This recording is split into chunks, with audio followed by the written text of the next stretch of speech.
Well, on TPP, I do not think that it's going to be passed during this lame duck session.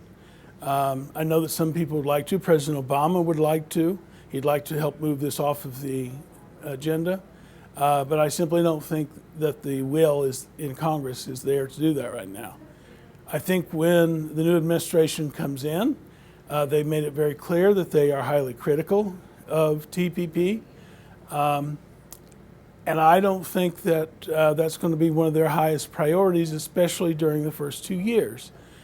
So I would not expect movement on TPP until after, say, the 2018 elections, and maybe not until after the 2020 election and perhaps a second term for Donald Trump.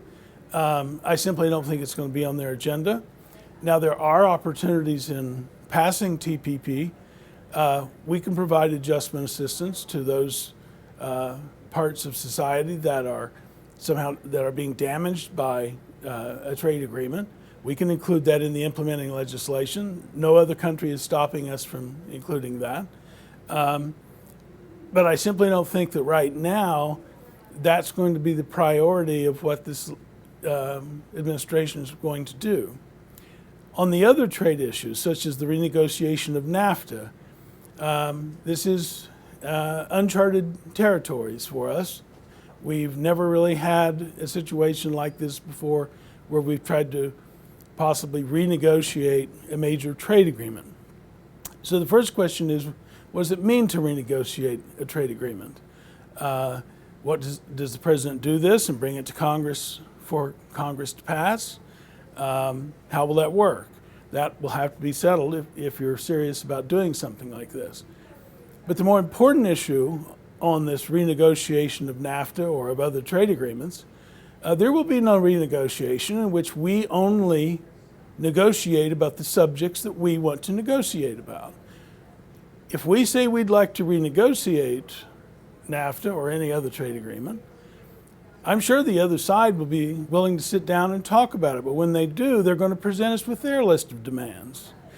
And just as we are concerned about the possible damage to parties in our country that are disadvantaged by trade agreements, they're going to be concerned about the individuals in their country, i.e., they're going to be concerned about the industries where we are exporting a lot to them.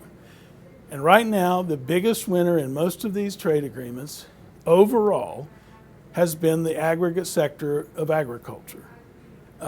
We export as much to Canada and as much to Mexico as we do to China, even though they have many, many, many fewer people in Canada or Mexico.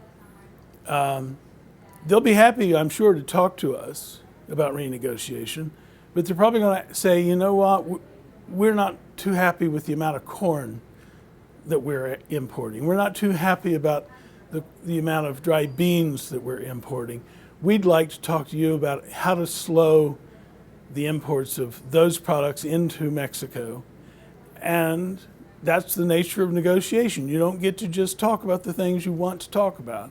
So I think when that reality confronts us, agriculture is going to have to know that they're likely to be dragged into this issue whether they want to be or not.